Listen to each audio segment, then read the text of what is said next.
2차 전지를 과연 사도 되나? 일부는 좀 살 필요가 있다. 그러면 실적을 좀 체크해 볼 필요가 있겠다. 에코프로비엠의 PER은 거의 100배예요. 그런데 2025년의 PER은 29배 정도 되는 거죠. LNF는 11.8배예요. 시장의 쏠림 현상에서 배제가 된 거죠. 상당히 상대적으로 저평가되어 있다.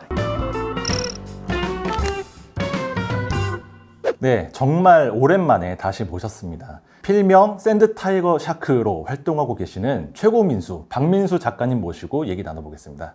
안녕하세요. 네, 안녕하세요. 오랜만에 네. 우리 머니투데이 방송에 이렇게 나오게 됐는데요. 머니투데이 이 유튜브 채널이 굉장히 발전하고 있다. 그런 측면이 아닌가 싶습니다. 저희 채널에 2021년 10월 그쯤에 나와주시고 지금 거의 한 1년 반 정도 만에 다시 나와주셨어요. 그동안 좀 어떻게 지내셨어요? 그동안 이제 책을 한 1년 반 정도 썼고요. 저희 아들에게 물려주고 싶은 아빠만의 가치 투자. 주식 투자라는 게 결국 돈을 버는 것도 중요하지만 잃지 않는 것도 굉장히 중요한 것 같아요. 재산을 지키는 거. 그런 측면에서 우리 아들은 좀 안전하고 꾸준하게 자본시장에서 부를 축적할 수 있는 방법이 없을까. 그걸 한 1년 반 정도 책을 썼고요. 책 제목을 보니까 아들아 주식 공부해야 한다 예요. 이 책 제목만 보면 뭔가 되게 갑옷처럼 대대로 내려오는 어떤 주식 투자의 비전 이런 거를 전수하는 느낌이 드는데 그런 비법들이 좀 담겨 있나요? 그렇죠. 우리가 이제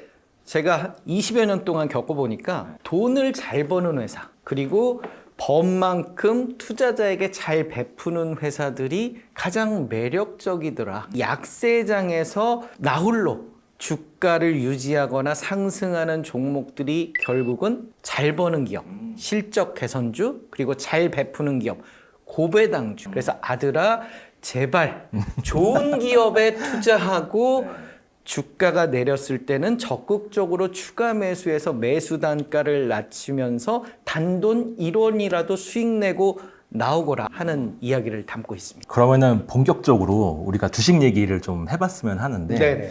지수는 오르는데 내가 가진 종목은 여전히 계속 바닥이다 보니까 이거를 내가 잘못 투자하고 있는 거 아닌가, 지금이라도 2차 전지로 갈아타야 되나 이런 생각을 하시는 분들이 많단 말이에요. 어부가 이 고기를 잡아서 자식에게 고기를 주는 것보다는 고기를 잡는 법을 가르쳐 주는 게 중요하잖아요. 그래서 오늘은 스텝 바이 스텝으로 고기를 낚는 법부터 가르쳐 드리고 그 다음에 마지막으로 어떠한 종목들이 그럼 가장 지금 시점에서 주목을 좀 해봐야 되는지 이렇게 차근차근 알아보도록 하겠습니다. 좋습니다. 일단 고기를 잡으려면 낚싯대가 필요하겠죠. 그리고 미끼가 필요한데 주식 투자에 있어서 낚싯대라고 하면 저는 어떻게 하면 잘 버는 회사를 찾을 것인가 이게 가장 중요할 것 같아요. 돈 잘 버는 회사, 우리가 친구를 만났을 때도 이렇게 간만에 친구를 만났는데 형편이 어려운 친구를 만나면 돈을 빌려달라고 합니다. 그런데 반대로 잘 되는 친구, 돈 잘 버는 친구들을 만나면 돈 자랑해서 기분은 좀 나쁘지만 나중에 나갈 때 술값 계산은 그 친구들이 다 하거든요. 마찬가지로 기업들도 돈 잘 버는 회사들이 그만큼 투자자들을 마음 편하게 해준다. 뭐 배당을 많이 해준다든지요. 아니면 돈을 많이 벌기 때문에 그만큼 주가가 상승을 해서 내가 차익 실현을 할 수 있는 기회를 준다든지. 그래서 실적 개선주, 돈을 잘 버는 회사를 어떻게 체크하고 우리가 파악을 해야 될 것인가. 그래서 제가 제 책에 실적 개선주 종목 분석 5단계를 이야기를 합니다. 과거에 이제 주식 공부 5일 완성에는 10단계 종목 분석표, 우리가 예전에 여기 머니투데이에 나와서도 한번 말씀을 드렸는데요. 그렇죠. 10단계보다 더 쉽고 간단한 방법이라고 보면 그렇죠. 되나요? 실적 개선주는 기본적으로 적자 기업이 아니기 때문에 웬만한 지표들이 다 좋습니다. 그래서 심플하게 체크하고 바로 넘어갈 수 있는 그런 전략 방법인데요. 실적 개선주 종목 분석표인데요. 보시면 우리가 실적을 체크하는 게 제일 중요합니다. 그래서 실적을 최소 한 5년에서 6년 정도죠. 과거 3년 전부터 현재 그리고 미래 2년, 특히 미래 한 2년 정도의 실적 예측치를 찾는 게 아주 키이고요. 그러면 미래의 실적을 어디서 찾을 것이냐? 그렇죠. 증권사 리포트에 대부분 나와 있습니다. 증권사 리포트 보면 많은 내용들이 나와 있고 되게 어렵다라고 생각들을 많이 하시잖아요. 우리가 증권사 리포트에서 반드시 찾아봐야 될 부분은 2년 정도 후에 매출액과 영업이익과 당기 순이익 이걸 찾는 겁니다. 그래서 이런 실적 예측치를 찾으면 실적이 계속 상승하는 기업들을 알 수 있는 거고요. 두 번째로는 배당을 좀 체크를 해봐야 돼요. 그래서 우리가 다음 시간에 이제 배당에 대해서도 배울 거지만 배당금이라든지 시가 배당률 그리고 배당 성향 이런 부분들을 체크를 해서 이왕이면 돈도 잘 벌고 배당도 많이 주는 회사가 좋잖아요. 3단계로는 주요 비율을 점검을 하는 겁니다. 대부분의 실적 개선주들은 실적이 좋고 어떤 기업 가치가 높기 때문에 재무 비율들이 굉장히 좋은데요. 재무 비율은 망할 기업이냐? 이걸 체크하는 게 우리가 핵심이거든요. 그래서 남의 돈을 빌린 비중인 부채 비율, 그리고 단기간의 현금 지급 능력을 판단하는 당좌 비율, 영업이익에서 내가 이자를 갚고 돈이 남는가, 그래서 이자 보상 배율이라든지요. 그다음에 무상증자나 배당 또는 자기 주식 매입의 어떤 여력을 판단하는 자본 유보율, 뭐 이런 것들을 체크를 하는 거고요. 3단계까지는 다 수치로 체크를 한 거예요. 데이터를 가지고 우리가 재무적인 판단을 했고요. 이번에는 이제 이 수치에 나와 있지 않은 그런 호재나 악재를 좀 찾아보자. 그런데 그건 어디에 나타나 있느냐? 공시나 뉴스에 나와 있기 때문에 그 부분들을 체크를 하는데 중요한 건 이미 이 기업은 실적 개선이 뚜렷한 기업이기 때문에 좋은 기업이에요. 4단계에서는 악재가 얼마나 심한 게 있느냐. 그래서 내가 악재가 너무 심하면 투자할 유인이 적다라는 측면에서 체크를 하는 거고요. 마지막 단계에서는 내가 매수해야 될 이유를 종합 정리를 하고요. 그다음에 추가 매수를 어떻게 할 것인지 이런 전략들을 갖춰서 5단계로 심플하게 한 30분 정도면 되지 않을까요? 이런 분석을 해보고 투자를 해야만, 투자에서 가장 중요한 건 내 생각이거든요. 그래서 이렇게 정리를 해 나가다 보면 내 생각이 싹 트고 합리적인 이유. 그래서 저는 투자할 때 Y를 3번 외쳐라 이렇게 말씀을. Y. 이거 왜? 왜? 그러니까 제 아들이 어렸을 때 보면 뭘 설명해주면 항상 반문을 하더라고요. 왜? 그 나이 때는 다 그러지 않나요? 그렇죠.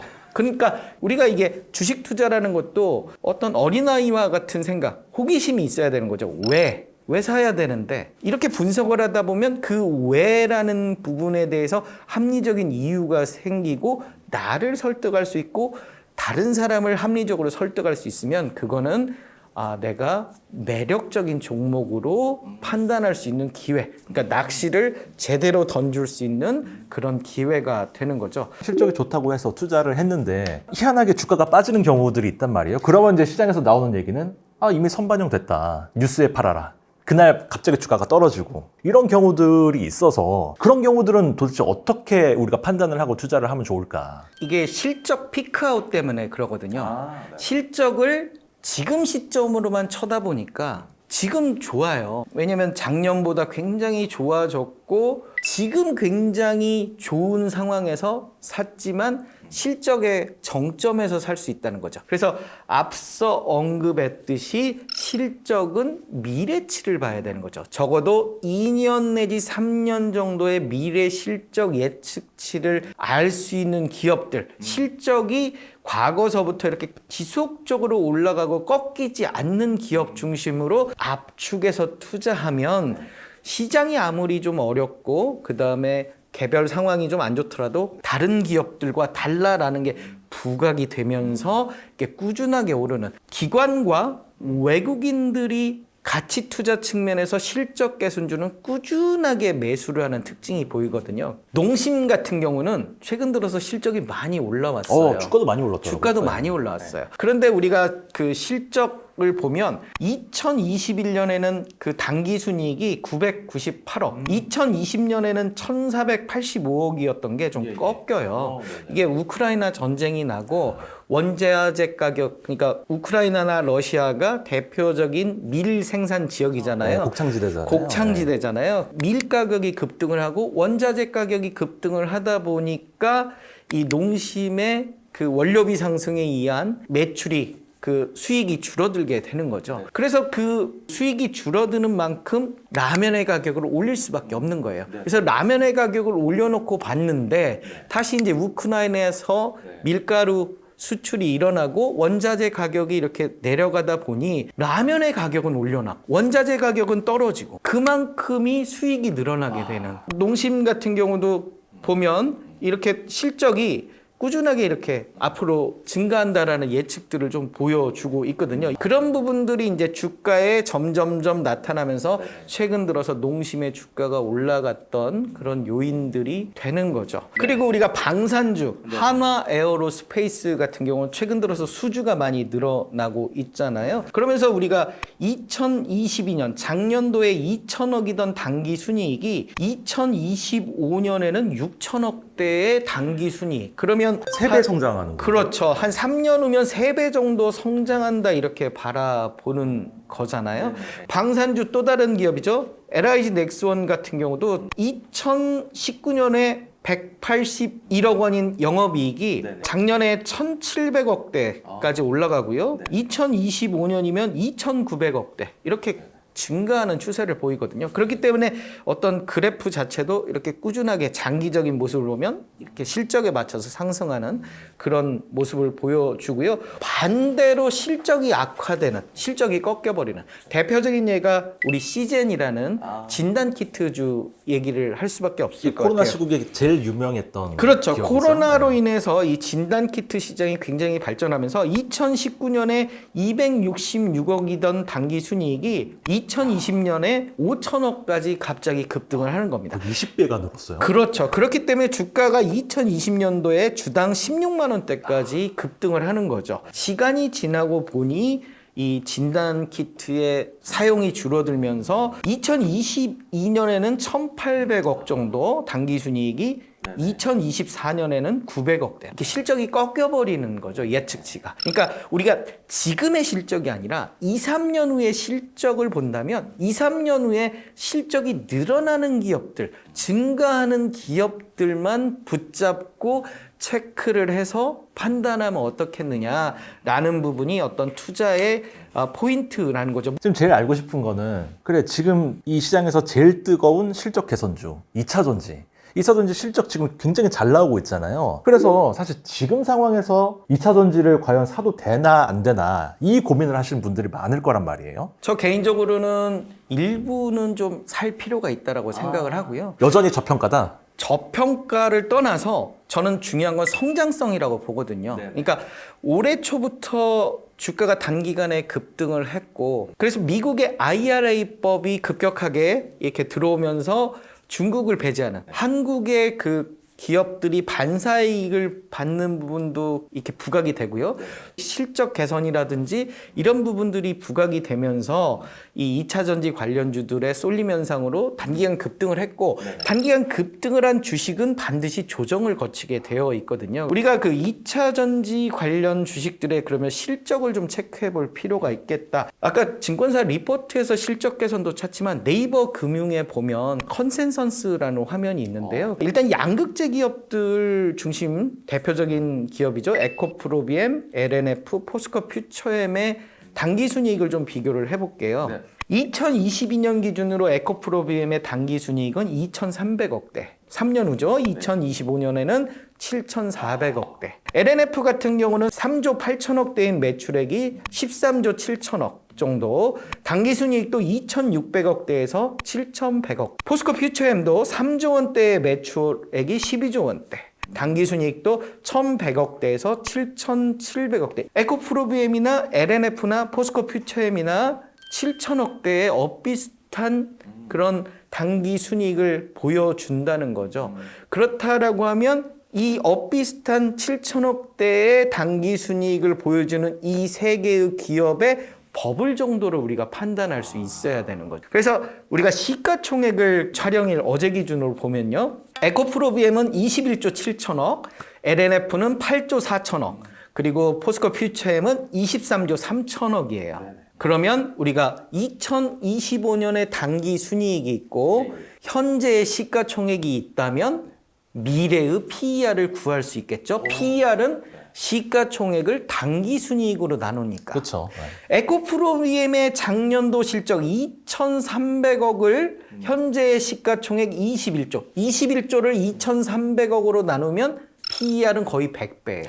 그런데 2025년에 7,400억을 가지고 이 21조를 비교해 보니 PER은 2025년 기준으로 29배 정도 되는 거죠. 근데 29배도 높은 편 아닌가요? 29배도 물론 높은 편인데 우리가 2026년, 2027년의 실적을 또 기대해 볼 수 있는 부분들이 있잖아요. 그렇기 때문에 여기서 이제 우리가 대외 변수를 한 가지 말씀을 드리면 미국의 그 정책적인 변수들이 있거든요. 그래서 2032년까지 신차 판매량 중 3분의 2, 67%는 전기차로 팔아라 라고 바이든 정부가 발표를 했단 말이에요.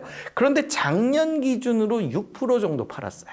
9년 사이에 10배 이상의 판매 증가가 있어야만 되고 그 판매 증가를 따라잡을 정도의 성장성이 앞으로 기대될 수 있는 그런 정책적인 부분들도 있고 대외 정책적인 트렌드 자체가 이런 실적 개선을 이해할 수 있는 부분이고 29배라는 PER이 2025년 기준으로는 좀 비쌀 수도 있고 어떻게 보면 한 30배 정도는 그렇게 버블이라고 보기에는 어려운 부분들도 많이 있거든요. LNF는 11.8배예요. 거의 뭐 한 3분의 1 정도 저평가돼 있는.